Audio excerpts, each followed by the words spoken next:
Welcome back to Don't Tell Me About Yourself podcast. We are at the Shaker booth at Unleash America in Las Vegas, and we are sitting with Rosie Parra.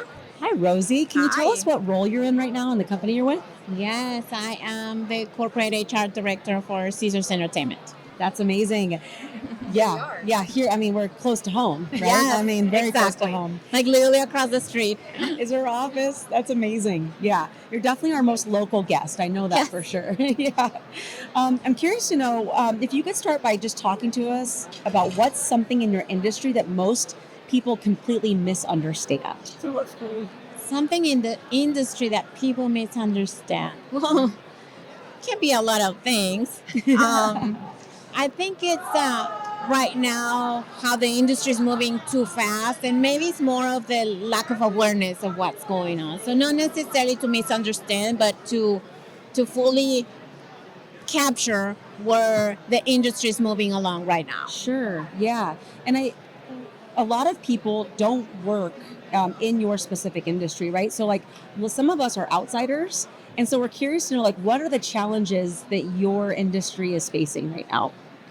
I think we hear a lot on the news that things are not going well. But all you have to do is walk into any of our casinos and you will see tons of people there. So it's not necessarily what the news are reflecting. It's not the way we feel. It's not the way we sense that things are going. I think the difference is pretty much that the news sometimes can exaggerate things a little bit, but things are going fairly well. Well, that's good that you're seeing that things are going fairly well. I'm not sure if I would have known that on my own, so that's pretty interesting. I was going to ask, is there anything in particular that you're looking forward to, or vendor or type of technology you're looking into while you're here at the conference?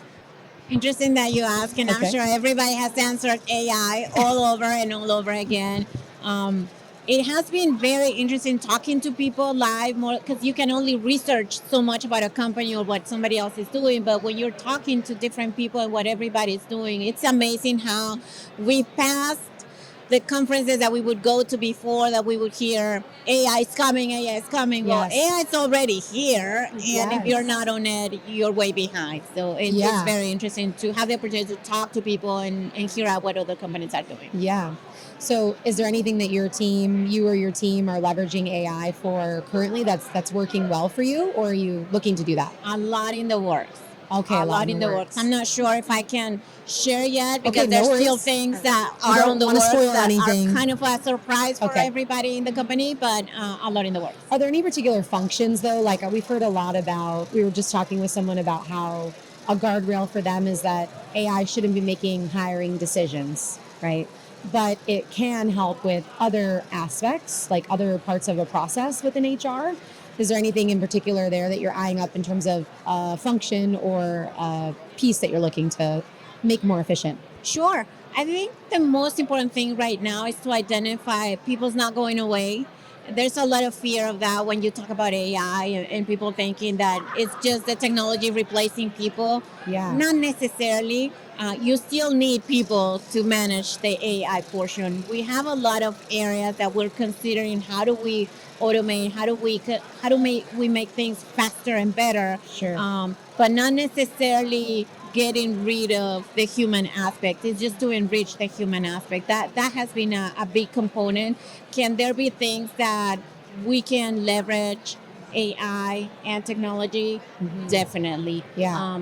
A lot in the works still. Yeah, that's great. We were actually talking to someone earlier and he described it this way, which I think fits into what you're saying. He said a lot of people think of AI as like the Terminator, like it's like this thing, this bot that's replacing you, but it's more like an exoskeleton. It's something that helps you become better, and it goes over the top, right, of people versus like being something that replaces you. So I was feeling like similar to what you were saying. Yeah.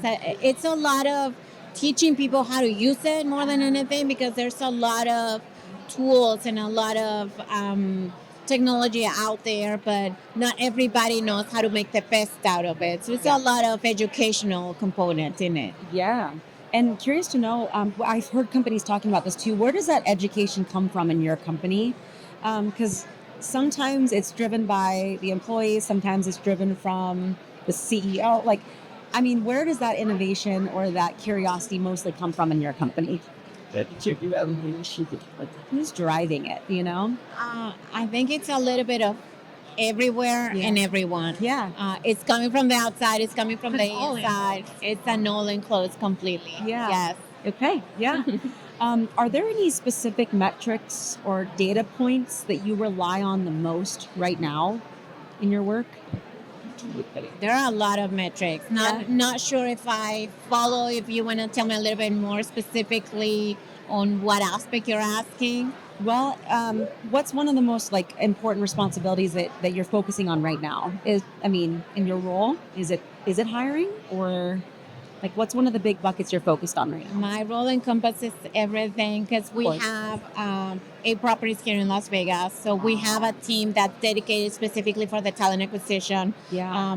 My team specifies on everything else aside from that. So Oh. we have all the employee and labor relations side, on the corporate aspect, Sure. that oversees all of the HRs around the company. So it's a pretty major side of things. We also have our Caesars digital side as well. So it's a lot to encompass and a lot to support, but never a dull moment. I bet not. Always amazing things. A lot of metrics that we have in place, like making sure that we have a healthy amount of people that stays with the company, the workforce that we're looking into, that's truly engaged, that is not leaving and always looking at turnover numbers and where things are with the company and how can we ensure that we have the right amount of people and engage enough to continue working and enjoying what they do. Yeah. I love that you're thinking about the current employees too, because so often we look for who's coming in, and those people that are currently there might not necessarily get all that attention, right? And Yes. time. I've been with the company for 19 years, so my I want to make gosh. sure that people that's joining our company can be there for long enough. My boss has been there for 20 years. Yeah. And it's been, we have a very tenure amount of team members around us. That's amazing. Well, you're coming up on a big anniversary then. 20 years is right around the corner. Yeah, Oh my it's right gosh. around the corner. Looking forward to it. Did you get like a plaque or like a nice corporate gift, I assume? Something? There are some very Okay. nice perks. Shout out. Yeah. Yes. Well, one question I have is, what's the number one thing that talent leaders need to know, like, or be thinking about in the year ahead from your perspective? I think we go back to the AI. Okay.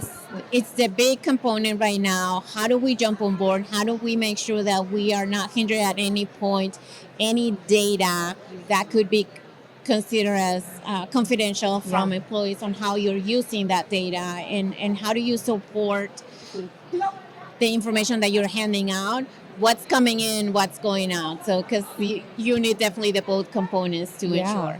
And it's kind of the wild, wild west right now for AI, right? It's kind of reminding me of when the internet first, became, there wasn't a lot of guardrails. There wasn't a lot of understanding of what we could do, what we shouldn't be doing, right? And we just had to learn over time. And that's kind of where we're at with AI. Yes. It's very wild, wild west. But I think it's important companies like yours are thinking about guardrails before you're forced into them, right? Yes. Like, so kind of with that ethical or moral compass to start, right? Because Exactly. eventually the things you're referencing will be, against the law, right? Yes.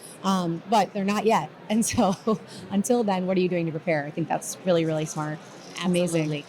Well, thank you so much for your time. Thank you. This has Thank been you, so ladies. fun. Where can people find more about you or follow along with you in your career or your journey?